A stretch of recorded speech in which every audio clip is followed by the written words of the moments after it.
Buen día, estamos aquí ya prontos para comenzar esta cuarta sesión de filosofía medieval, eh, viéndola desde la perspectiva de la escolástica. ¿Ok? Ya hemos hecho, vamos por el cuarto video que obedece a la cuarta sesión. El encuentro anterior hemos ya iniciado el tema de Santo Tomás y en esta próxima entrega también continuamos con Santo Tomás. Evidentemente que el pensamiento medieval, Santo Tomás representa el culmen de la filosofía medieval, por tanto le estamos dedicando dos encuentros a Santo Tomás. En el encuentro anterior le dedicamos a una visión de conjunto de Santo Tomás. Vimos también qué aspectos Santo Tomás rechaza de Aristóteles y al mismo tiempo cuáles son los elementos que Santo Tomás asume de Aristóteles. Y nos concentramos también en las vías de la existencia de Dios. En esta segunda entrega de Santo Tomás nos vamos a concentrar en la metafísica. De entrada digo que es muy difícil este tema explicarlo. Vamos a intentar este, hacernos entender, explicarnos. Entonces nos vamos a encontrar con la metafísica, con la antropología, con la ética y después vamos a ver cuáles son las diferencias en estos tres elementos, en la metafísica, la antropología y la ética de Santo Tomás, con respecto a Aristóteles y también con respecto a San Agustín. No, por supuesto, no va a ser exhaustiva esas diferencias, pero sí elementos que son esenciales y fundamentales, de los cuales Santo Tomás se desprende tanto del filósofo Aristóteles como de San Agustín. Sin más, entonces comenzamos con esta primera entrega del tema de la metafísica. Como he dicho ya, entonces aquí están los temas que vamos a desarrollar hoy. Está el tema, por un lado, de la metafísica, la antropología, la ética de Santo Tomás y, por supuesto, ya hemos dicho las diferencias con respecto a Agustín y Aristóteles. Entonces entramos directamente en el tema de la metafísica. Un elemento fundamental para entender la metafísica de Santo Tomás es entender las palabras ser, esencia, existencia y sustancia. Esas cuatro palabras son esenciales, fundamentales, y vamos a intentar explicarnos, ¿verdad? Con ejemplos en algunos casos, siguiendo coherentemente las diapositivas. La filosofía de Santo Tomás es esencialmente realista y concreta.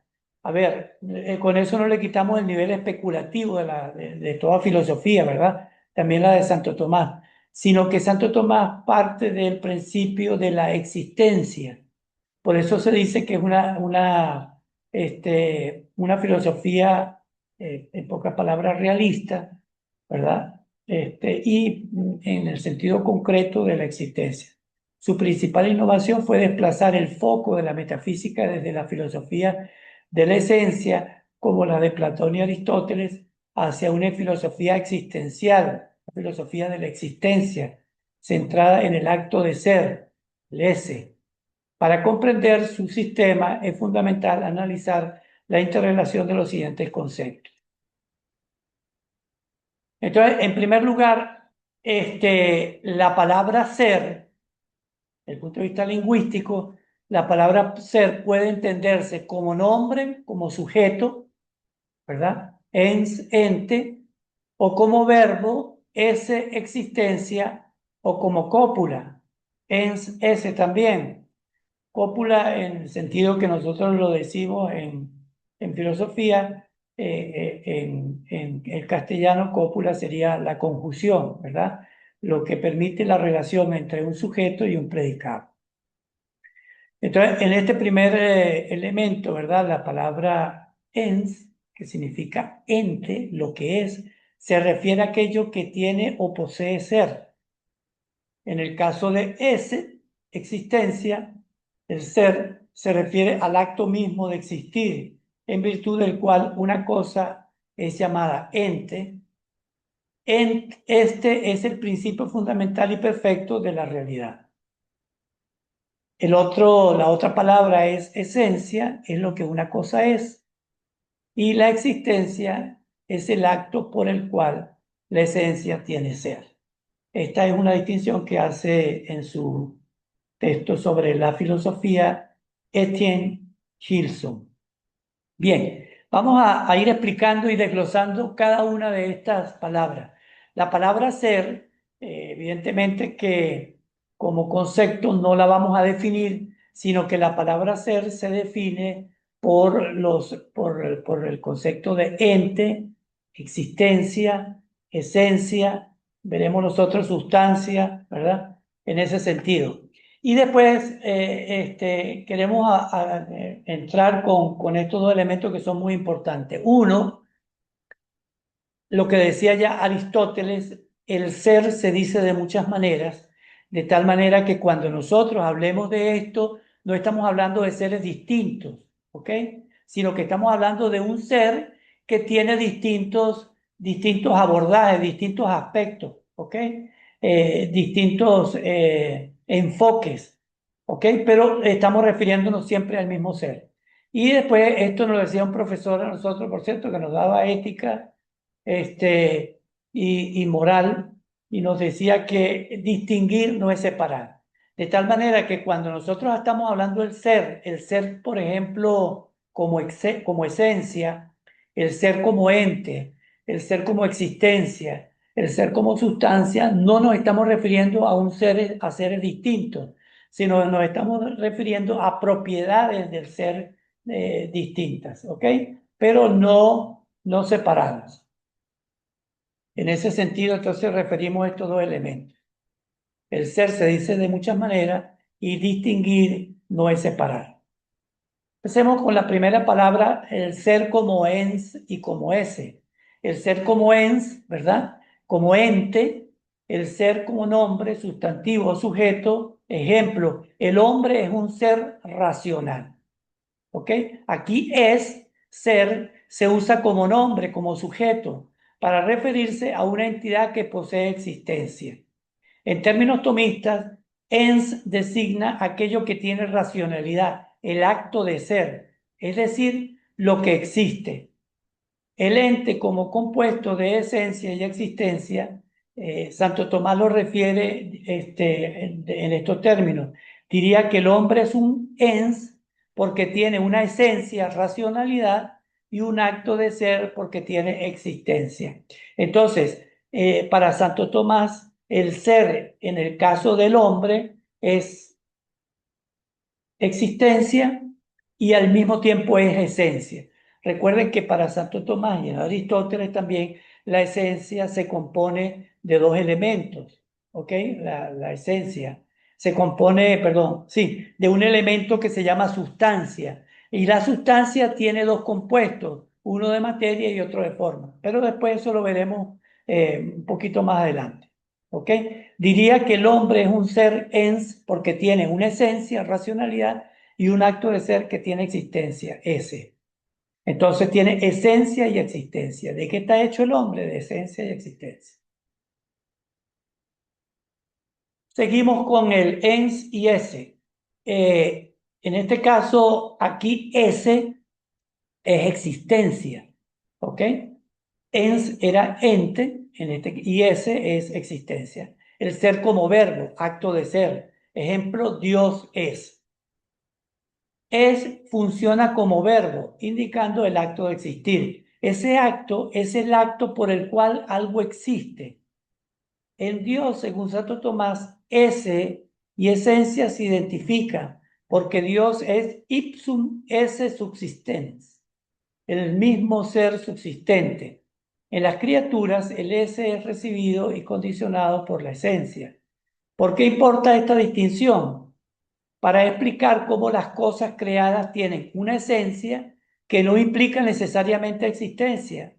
Solo cuando reciben el ese, la existencia, acto de ser, se convierten en entes. En cambio, Dios es su propio ese, por eso no depende de nada para existir. Por eso algunos dicen, el mismo Santo Tomás, el concepto de Dios, ¿verdad? Es aquello cuya esencia es su existencia.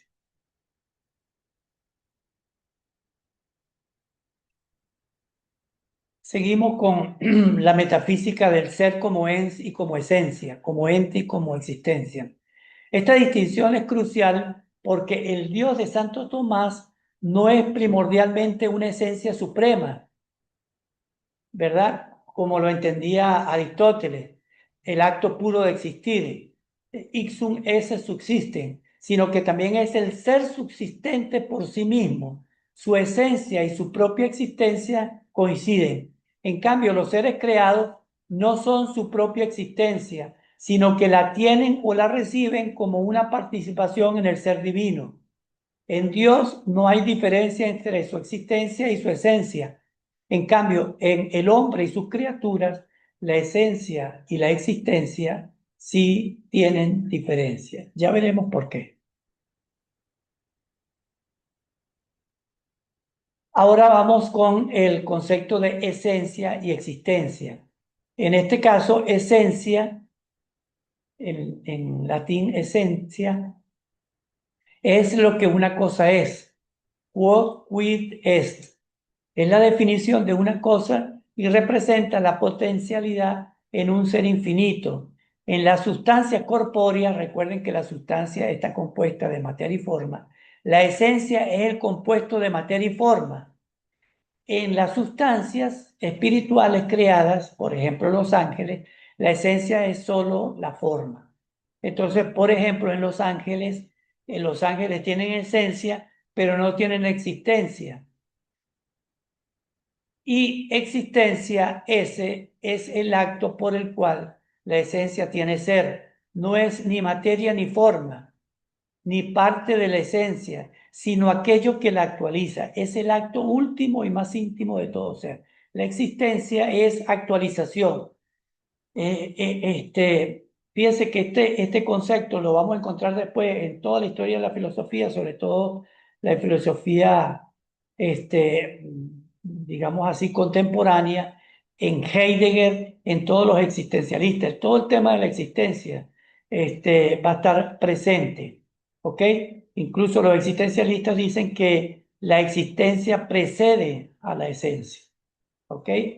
¿Por qué? Porque es la actualización, es el acto, diría Heidegger, del estar ahí. Aquello que me lleva a actualizar. El ser no es otro, sino aquello que está ahí, que lo puedo ver, lo puedo constatar, lo puedo tocar, lo puedo palpar. Vamos en un ejemplo, a intentar todo lo que hemos dicho en las diapositivas anteriores, llevarla a un ejemplo. Vamos a hacer un ejemplo, le llamo yo, de la metafísica del caballo y del unicornio. De tal manera que el ser se dice de muchas maneras. El ser se dice como esencia, como existencia y como ente. Fíjese que aquí he intentado cambiar las cosas. El caballo lo he convertido como una comiquita y al unicornio le he dado propiedades más reales, como una fotografía. ¿Ok? No obstante, todos sabemos nosotros que el caballo realmente es real, ¿verdad? Y el unicornio, viene la pregunta, ¿es real? Vamos a ver. Entonces, el caballo es un ente real. Todos los conceptos coinciden en la realidad. En este caso, el caballo tiene esencia, existencia y es ente además. ¿Ok? Esencia. Es un mamífero equino, herbívoro. Esa definición es su esencia. En el caballo, la esencia está diseñada para recibir el ser, pero no lo garantiza por sí mismo. Un caballo puede morir y dejar de existir. Quiere decir que en el caso de las criaturas, el hombre y las criaturas, el ser de las criaturas tiene esencia y tiene existencia, pero la existencia puede ser y dejar de ser. En el caso, ¿por qué? Porque somos contingentes, porque somos limitados, porque podemos morir, desaparecer. Entonces, en este caso, por ejemplo, fíjense la diferencia de Dios, que en Dios la existencia y la esencia son lo mismo. En nosotros no, nosotros la esencia, ¿verdad? Tiene una distinción con respecto a la existencia, porque nosotros podemos existir y no existir al mismo tiempo. Quiero decir, podemos dejar de existir. En este caso, la existencia del caballo es el hecho de que ese caballo específico está ahí. Es el acto que hace que la definición de caballo pase a ser una idea, a ser una realidad concreta. Entonces, cuando yo digo caballo, no lo estoy refiriendo a un concepto, sino que lo estoy refiriendo a un acto que se está dando, a una actualización de ese concepto que se hace realidad. Y por tanto, también el caballo es un ente, es el caballo completo, es el compuesto de esencia más existencia. Decimos que el caballo es un ente porque es una cosa que posee el ser. Ahora vamos a ver el unicornio. El unicornio es un ente de razón. Diríamos nosotros que el caballo es un ente de existencia, ¿verdad? Porque no solamente es un ente de razón, lo podemos nosotros, podemos conceptualizarlo como una idea, sino que también esa idea está ahí, está actualizada, es acto, ¿ok? En cambio, el unicornio es un ente de razón. En el unicornio, la esencia y la existencia están separadas. La esencia se puede definir que es un unicornio, ¿ok? Esa es la esencia, que se puede definir que es un unicornio. Es un caballo con un cuerno en la frente. Esa es una esencia. La esencia es inteligible, la podemos entender, pero no tiene realidad física. Por tanto, la existencia en el unicornio, el S, carece de existencia. En el mundo sensible no hay un acto de ser que convierta esa definición en un objeto real en la naturaleza. Entonces podemos decir que el unicornio tiene esencia, pero no tiene existencia. Por tanto, el ente, el unicornio, no es un ente real, sino un ente de razón. Existe en el intelecto, pero no posee el ser fuera de la mente. Haciendo una comparación, un cuadro comparativo que nos permita a nosotros ver las diferencias y inmediatamente entre el caballo, el unicornio y Dios, para ver precisamente qué diferencias hay entre la esencia en el unicornio, la esencia en el caballo y la esencia en Dios. Lo mismo dígase de la existencia, la relación que existe entre uno y el otro y su naturaleza. Entonces vamos primero con la esencia. En el unicornio es definible, pero vacía. En el caballo la esencia es definible, pero separada del ser. Y en Dios la esencia es la existencia misma. Por otro lado, la existencia en el unicornio no posee existencia. El caballo posee una existencia que es recibida, ¿verdad? De Dios, pero limitada. ¿Por qué limitada? Porque puede existir y no existir. Es contingente. Y por último, Dios, que es el ese mismo, subsistente. Por tanto, es subsistente, ¿por qué? Porque subsiste a la esencia. Y la esencia y la existencia son la misma cosa. ¿Qué relación existe relación o diferencia existe entre el caballo, el unicornio y Dios? Bueno, que el unicornio tiene esencia sin existencia. El caballo tiene esencia distinta de la existencia y Dios, la esencia y la existencia se identifican. Por último, la naturaleza del unicornio es imposible, no, ¿por qué? Porque no tiene realidad. El caballo es contingente, puede ser o no ser, y Dios es necesario porque no puede no ser. Por tanto, continuando el tema de la metafísica, ¿verdad? ¿Qué diferencia hay entre Dios y relación entre Dios y la criatura? Porque Dios como causa. El caballo tiene existencia porque Dios, que es el ser mismo, se le otorga. ¿Ok? Entonces el caballo tiene existencia en un proceso que se le otorga, ¿verdad? Un proceso de creación. Dios en la creación le otorga al caballo existencia. El unicornio no tiene existencia porque aunque es una esencia posible, es en la mente, Dios no le ha dado el acto de ser. La distinción real, Hilson enfatiza que la diferencia más grande de Dios es que la esencia es igual a la existencia y las criaturas, la esencia es diferente a la existencia. Hay dos elementos importantes también para referenciar la diferencia entre Dios como esencia y la criatura como esencia, y Dios como existencia y la criatura como existencia, es la composición y la simplicidad. El caballo es compuesto porque es existencia más esencia, es un ente complejo. El unicornio es una esencia pura en el intelecto y Dios es simple, no hay composición en él porque no hay diferencia entre lo que es y el hecho de que sea. En resumen, el unicornio es una esencia sin ser, el caballo es una esencia que tiene ser y Dios es el ser que es su propia esencia. La tesis central de Santo Tomás es la distinción real entre la esencia y la existencia en toda criatura. No es una simple distinción mental, sino una composición metafísica objetiva que constituye a todo ser finito. Esta distinción es lo que fundamentalmente diferencia a la criatura del creador, ya que solo en Dios la esencia y la existencia son idénticas, mientras que la esencia condiciona la existencia, hacer la existencia de esta o aquella cosa.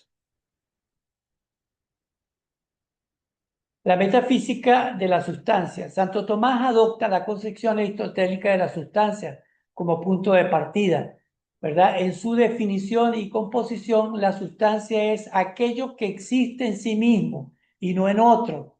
Es el sujeto de los accidentes, color, tamaño, etc. ¿Ok? Entonces, y está la sustancia corpórea, que está compuesta de materia prima, pura potencialidad y forma, sustancia, el acto que da la naturaleza, lo específico. De tal manera que, digamos así, la sustancia tiene dos elementos. La sustancia está hecha por un lado de materia y por el otro lado de forma. Pensemos en una silla. ¿Cuál es la materia de la silla? El plástico. ¿Cuál es la forma de la silla? La silla. ¿Ok? Entonces, en ese sentido, la sustancia está compuesta de materia y forma. Una vez pasado ese proceso, la unificación de esos dos elementos de la sustancia, Aristóteles le llama esencia, porque la esencia es lo que define que esa silla sea silla y no otro tipo de plástico, porque el plástico también es la materia, pero la materia no define la esencia.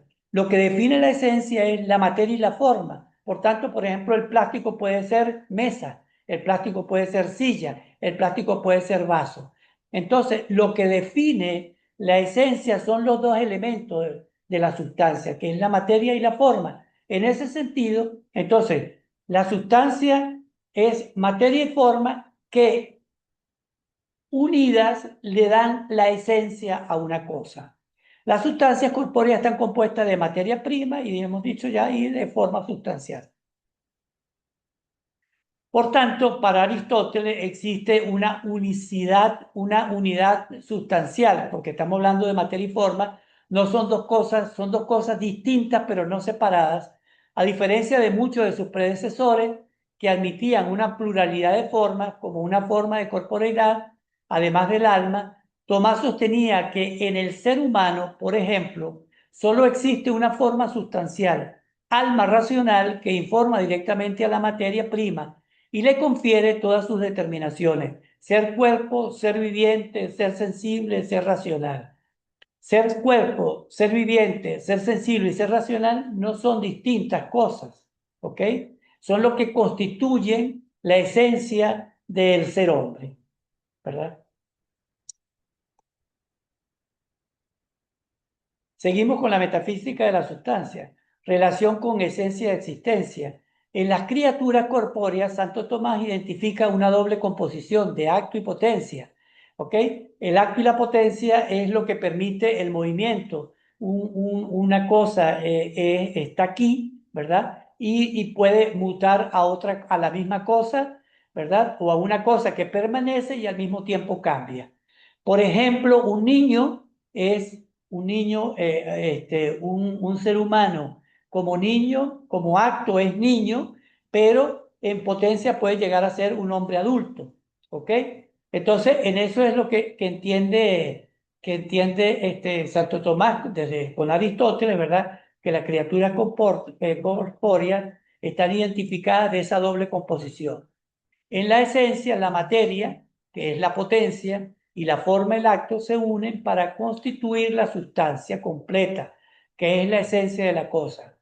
En el ser, la sustancia ya compuesta de materia y forma, fíjese, en el ser, la sustancia ya compuesta de materia y forma es actualizada por el acto de existir. Entonces, cuando el ser, la única manera de poder el ser existir, ¿verdad? El ser humano o el ser de las criaturas que pueden existir, es porque tiene esa doble composición. La sustancia compuesta de materia y forma, ¿verdad? Que es actualizada por el acto de existir.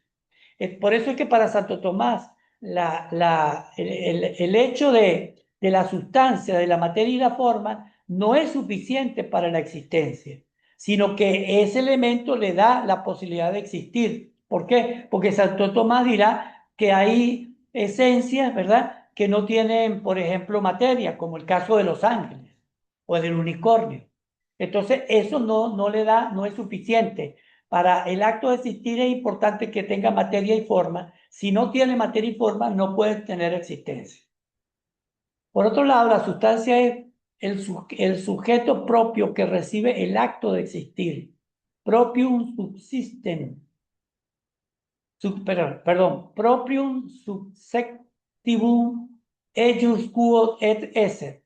No es una cosa que primero es y luego existe, sino que es constituida por un ente real, es precisamente por la unión de estos dos principios metafísicos, la esencia y quod es y la existencia es. Ahora pasemos a la antropología sustancial. El rechazo, en primer lugar, esta antropología, recordemos nosotros que prácticamente toda la filosofía medieval es dualista, ¿ok? Por la herencia de Platón y después también de San Agustín, que reinterpreta a Platón. Sin embargo, aquí se separa Santo Tomás precisamente tanto de la filosofía platónica como agustiniana. El hombre como compuesto ilemórfico, recuerden la palabra ile, materia, morfo, forma. Entonces, el hombre es una unidad sustancial que está compuesta de alma y cuerpo. ¿Ok? Materia es el cuerpo físico, y la forma es el alma. Siguiendo al filósofo, así se le llamaba en la Edad Media a Aristóteles, el filósofo, Santo Tomás sostiene que el hombre es un único ser compositum constituido por la unión de un cuerpo y un alma. ¿Qué es el alma entonces? Es la forma sustancial del cuerpo. No es una sustancia completa que meramente usa un cuerpo, como un piloto en su nave Platón, por ejemplo, que decía eso, ¿no? Es el principio que da al cuerpo todas sus determinaciones. Ser un cuerpo, ser vivo, ser sensible, ser racional, viene informado por el alma. Por tanto, el cuerpo es la materia prima informada por el alma. La unión del alma y el cuerpo no es un castigo ni algo antinatural, es una unión necesaria, la perfección del alma, ya que muchas de sus facultades, como la sensación, no puede ejercerse sin el cuerpo. Entonces, ¿dónde se da, cómo es posible la existencia del hombre? La existencia del hombre es posible precisamente por la sustancia del alma más el cuerpo. Si no existiera alma y cuerpo, no pudiera haber hombre. De tal manera que para Santo Tomás es indispensable que en el hombre existan las dos sustancias, la sustancia corporal y la sustancia espiritual, para formar el cuerpo. Y entonces, ¿el hombre qué es? Bueno, el hombre es una sustancia espiritual y corporal, y esa dimensión es lo que lo hace ser hombre, ¿ok? Lo hace ser hombre, lo hace ser racional, etc. Por eso habíamos dicho anteriormente que para Santo Tomás el hombre, el cuerpo y el alma son una unidad sustancial. El alma y sus facultades, potencias, aunque el alma es una, posee diversas facultades o potencias. ¿Ok? Se distingue según sus actos y objetos. Santo Tomás adopta y sistematiza la jerarquía del filósofo de las facultades. Entonces, el alma tiene distintas facultades. La facultad vegetativa comprende la nutrición, el crecimiento, la reproducción, y tiene como objeto el propio cuerpo. La facultad sensitiva incluye los 5 sentidos externos, los 4 sentidos internos: sentido común, imaginación, estimativa, cognitiva y memoria, el apetito sensitivo, irascible y concupiscible, y la potencia locomotriz. Ajá, en este caso, entonces, el alma y sus facultades son potenciativas. ¿Por qué? Porque la estimativa es lo que permite que el alma pueda no solamente ser en acto, sino que al mismo tiempo se proyecte en el cuerpo. Entonces, Santo Tomás decía que ese elemento de proyección del alma en el cuerpo es la estimativa. En los animales esa estimativa se llama instinto, la capacidad de actuar frente a un hecho, ¿verdad? Mientras que en el hombre se eleva a la dimensión cognitiva. Los animales tienen esa estimativa, en los hombres esa estimativa viene por la capacidad cognitiva de usar la razón. La otra facultad es la facultad racional. Comprende el entendimiento activo y el pasivo, y la voluntad. La voluntad, ¿verdad? Es el apetito racional que tiende hacia el bien, conocido por el entendimiento. Y por último, la otra facultad sustancial del alma, ¿verdad? O una de las facultades del alma, sustancial del alma, es la libertad, que sigue la misma doctrina de San Agustín, el libre albedrío, ¿ok? Se fundamenta en que la razón puede juzgar un bien particular como bajo un aspecto de malo o bueno. Por otro lado, en la antropología de Santo Tomás, el tema de la inmortalidad del alma es fundamental, porque si no, habría el problema. Bueno, y cuando si el hombre es una unidad sustancial, ¿verdad? ¿Qué pasa cuando el hombre muere? Entonces, Santo Tomás va a intentar dar respuesta desde la filosofía, o darle racionalidad a lo que la filosofía lo tiene ya claro, ¿no? Que es la resurrección. Cuando el hombre muere, ¿verdad? El cuerpo se separa del espíritu, ¿verdad? Y el espíritu va al cielo, ¿ok? Bueno, no nos vamos a meter en ese tema del cielo teológico, sino que quiero decir, la teología lo tiene resuelto, pero precisamente la racionalidad no tiene resuelto eso. Entonces, Santo Tomás lo que quiere es las razones de ese elemento que está claro para la teología. Y entonces habla sobre el tema de la inmortalidad del alma. En este caso supera a Aristóteles, ¿verdad? Aquí es donde la síntesis tomista va más allá de Aristóteles de manera decisiva, mientras que la doctrina de Aristóteles sobre la inmortalidad del alma es ambigua. Santo Tomás debe demostrar la inmortalidad personal dentro del marco aristotélico del alma como forma de cuerpo. La dificultad es evidente: si el alma es forma del cuerpo, ¿cómo puede subsistir separada de este? ¿Ok? Porque para que exista el alma tiene que haber un cuerpo. Entonces, cuando el hombre se muere, ¿dónde va esa alma? El argumento fundamental de Santo Tomás se basa en la espiritualidad del alma, que se prueba a partir de la operación más elevada, el conocimiento intelectual. El alma, al ser una forma inmaterial, es una forma subsistente, ¿verdad? Que se informa en el cuerpo, pero es independiente del cuerpo, es decir, tiene su propio acto de ser y no depende intrínsecamente del cuerpo para existir. Por lo tanto, es incorruptible por naturaleza. Digamos así, el único que pudiera corromper el alma sería Dios. Santo Tomás argumenta a partir del deseo natural de inmortalidad que Dios ha implantado en el hombre, el cual no puede ser en vano. Aunque el estado natural del alma es estar unida al cuerpo, su cuerpo de separación es preter natura, o sea, fuera de lo natural, pero no imposible. Esta defensa de la inmortalidad personal le lleva a combatir enérgicamente la doctrina berroísta de la unidad del intelecto pasivo y activo, monopsiquismo, para toda la humanidad, ya que ésta anularía la inmortalidad individual y la responsabilidad moral. Ahora pasamos a la ética de Santo Tomás, ¿ok? Se dice que la ética de Santo Tomás es eudemonista y teleológica. Eudemonismo es felicidad, ¿ok? El término en griego. Y teleológica es de finalidad.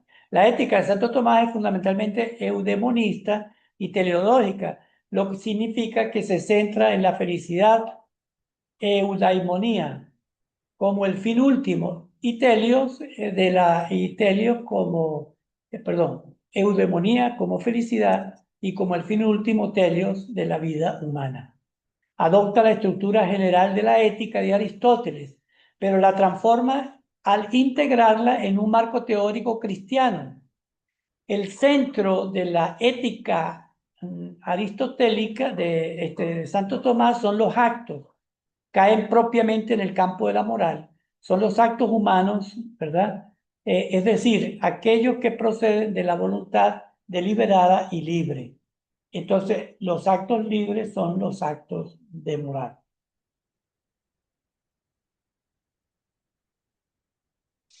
Por tanto, el fin último, la felicidad perfecta e imperfecta, ¿verdad? Que señala de diferencia con Aristóteles, ¿verdad? Porque Aristóteles solamente decía que la felicidad es un acto de contemplación, ¿verdad? El filósofo, por esencia, es aquel que es ético porque al final mira toda la existencia y la vida como un fin, ¿ok? Que todo está conducido hacia un fin. En este sentido, asume de Aristóteles ese tema de la felicidad, pero se separa de Aristóteles porque Santo Tomás dice que esa felicidad aristotélica es imperfecta, ¿ok?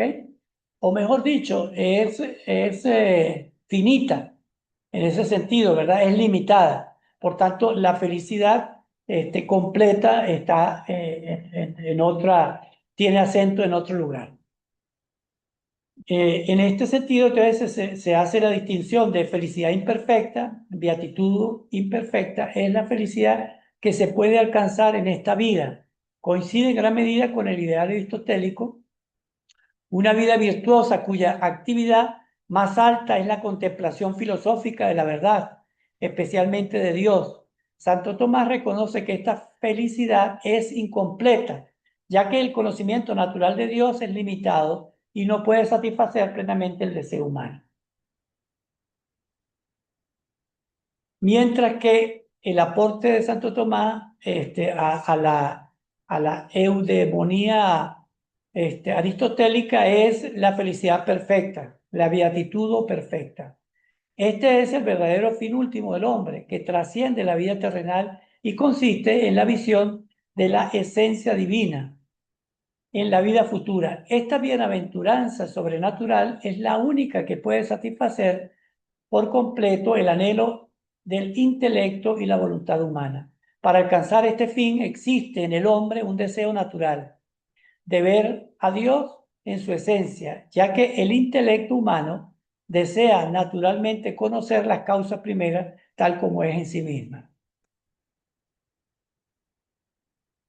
El concepto en la ética de bien y mal, en Santo Tomás, es un acto que se juzga por su relación con el fin último. Los actos son buenos o malos en la medida en que son medios adecuados para alcanzar dicho fin. La regla o medida de los actos humanos es la razón, porque a ella le corresponde dirigir la actividad del hombre hacia su fin. En primer principio de la razón práctica es: se debe hacer y buscar el bien y se debe evitar el mal. Esto nos recuerda a nosotros a el filósofo Kant, ¿ok? Aquí tenemos nosotros el fundamento de todas las éticas del deber, ¿ok? Están fundamentadas en el tomismo. El bien para el hombre es aquello que conviene a su naturaleza como ser racional y el mal es lo contrario. Un acto es bueno si su objeto, el fin y las circunstancias se conforman a la regla de la razón. Basta que falle uno de estos elementos para que el acto sea moralmente malo. Por otro lado, el tema de las virtudes. Hoy en día diríamos valores. Sin embargo, hay una distinción importante entre virtudes y valores, ¿ok? Porque los valores pueden ser abstractos, mientras que las virtudes siempre son concretas, nace de la persona. Una persona, por ejemplo, prudente, ¿ok? Le podemos decir la prudencia, pero el acto de la prudencia nace en la persona. Entonces, en este sentido, si hay una diferencia importante entre virtudes y valores. Bueno, primero que la palabra valor no existía en aquel momento aplicable a los valores que ahora nosotros casi lo entendemos igual que virtudes, ¿ok? Pero en Santo Tomás, las virtudes tienen que ver con atributos fundamentalmente humanos, que nacen desde el punto de vista de ciertos atributos importantes, por supuesto, que están por desarrollarse en la persona. Son actos, pero también al mismo tiempo potencia. Santo Tomás define las virtudes como hábitos buenos que disponen a la persona a obrar rectamente. Distingue entre virtudes intelectuales, perfecciona el intelecto, por ejemplo, la sabiduría, la ciencia, la prudencia, y las virtudes morales perfeccionan la parte apetitiva del alma, la fortaleza, la templanza, la justicia. Adopta la idea aristotélica de que la virtud moral consiste en un término medio, y medium consistit. De ahí viene el término justicia, ¿ok? En Aristóteles la justicia significaba precisamente el término medio, pero la adapta al contexto cristiano. El medio no puede entenderse como ir a poco, ¿verdad? Como mediocridad, sino la conformidad a la regla de la razón que evita los extremos del exceso y del defecto. Ejemplo, la virginidad o la pobreza voluntaria, que parecía un exceso, son virtudes si se realizan en conformidad con la razón iluminada por la voluntad de Dios, convirtiéndose así en un medio moral. Otro elemento de la ética es el tema de la ley. Va a ser muy importante, ¿verdad? Y el desarrollo de la ley, de todo el tema de la ley va a ser fundamental en la ética tomista. La ley como fundamento de la moral. La razón que dicta la moralidad participa en un orden legal jerárquico y de origen divino. ¿Ok? Entonces, Santo Tomás entiende que hay dos leyes fundamentales. Una ley que viene de Dios y una ley que la hacen los hombres. ¿Ok? Y después hace algunas distinciones importantes.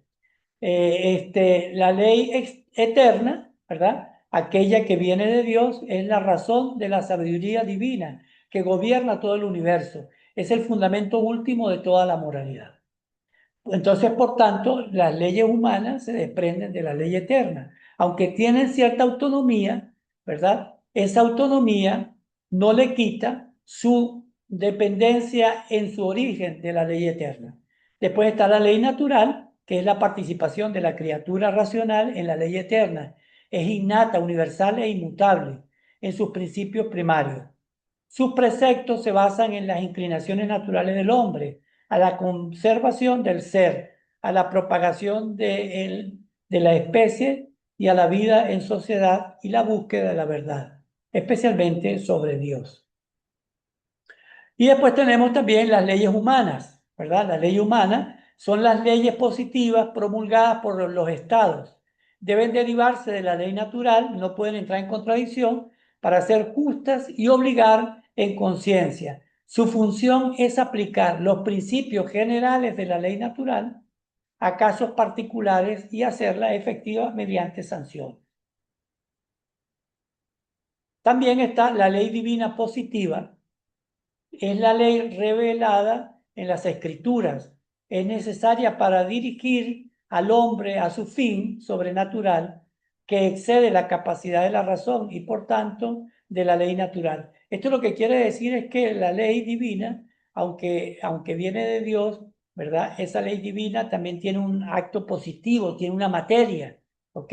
Y esa materia está precisamente en las Escrituras. Eso es lo que está diciendo Santo Tomás, que las leyes tampoco se desprenden, no son estrictamente abstractas, sino que tienen un componente también positivo. Cuando digo positivo, se refiere a un componente material.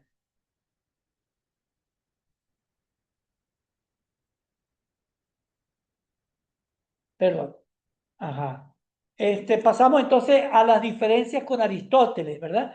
Ya hemos citado anteriormente en la sesión anterior algunos aspectos y aquí vamos a decir algunos elementos que tienen que ver precisamente con el tema de la metafísica, de la antropología y la ética. En primer lugar, entonces, Santo Tomás es a menudo llamado el Aristóteles cristiano. Su ética presenta diferencias fundamentales con el de el Estaragita, ¿ok? Con Aristóteles. El fin del hombre. Para Aristóteles, el fin es inmanente y natural. La felicidad perfecta, teoría o contemplación filosófica, se alcanza en esta vida. Para Santo Tomás, el fin último es trascendente y sobrenatural, relegada a la categoría de felicidad imperfecta. Por tanto, la felicidad perfecta está en la contemplación, no del mundo, ¿verdad? De la naturaleza, sino al final la contemplación de Dios, la beatitud perfecta. El fundamento de la moralidad. En Aristóteles, la moralidad se funda exclusivamente en la naturaleza humana y la razón. Para Santo Tomás, la razón humana es la regla próxima, pero está derivada de la autoridad de la ley eterna de Dios, que es el fundamento último. El Dios de Aristóteles es un primer motor que es causa final, pero no es el legislador ni creador providente.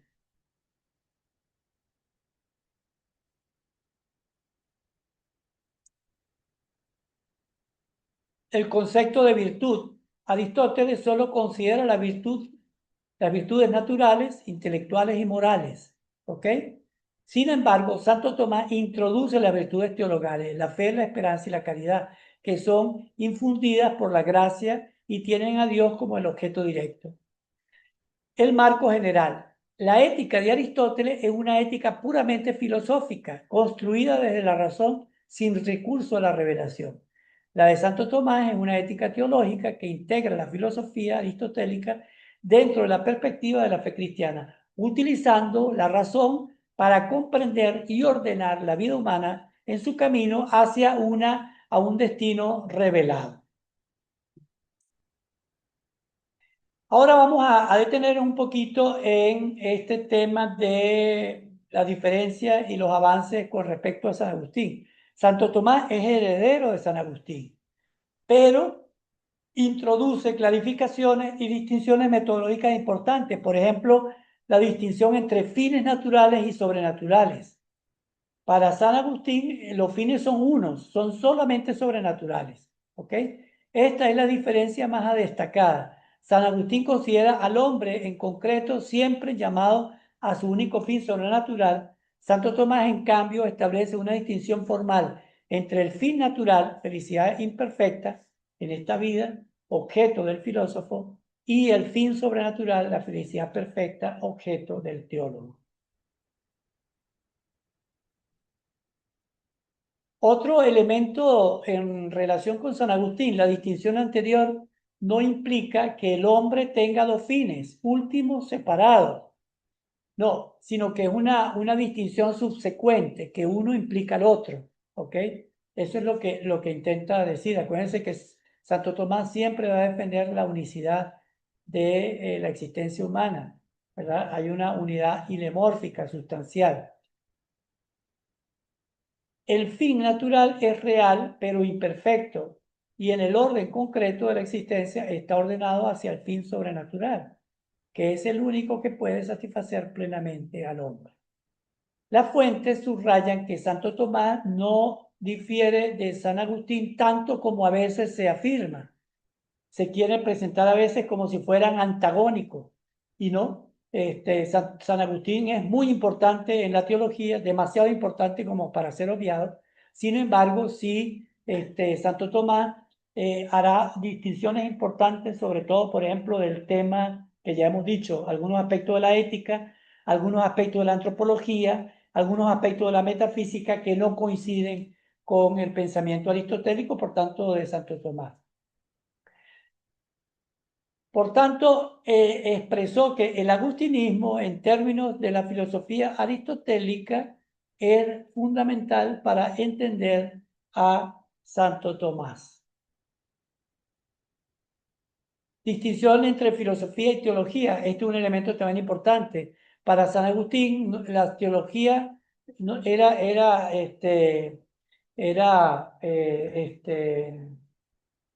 Anchile teológica, ¿ok? Era esclava de la teología, ¿ok? También en Santo Tomás es lo mismo, pero Santo Tomás hace una distinción importante. La teología tiene un objeto, por tanto es una ciencia también, y la filosofía tiene un objeto y es una ciencia también. De tal manera que Santo Tomás, a pesar de que unifica y que la teología es preponderante, sí dice que la filosofía es fundamental para llegar al descubrimiento de las verdades de la fe. La filosofía se basa en la luz natural de la razón, la teología acepta sus principios de la fe y la revelación. Actitud hacia Aristóteles.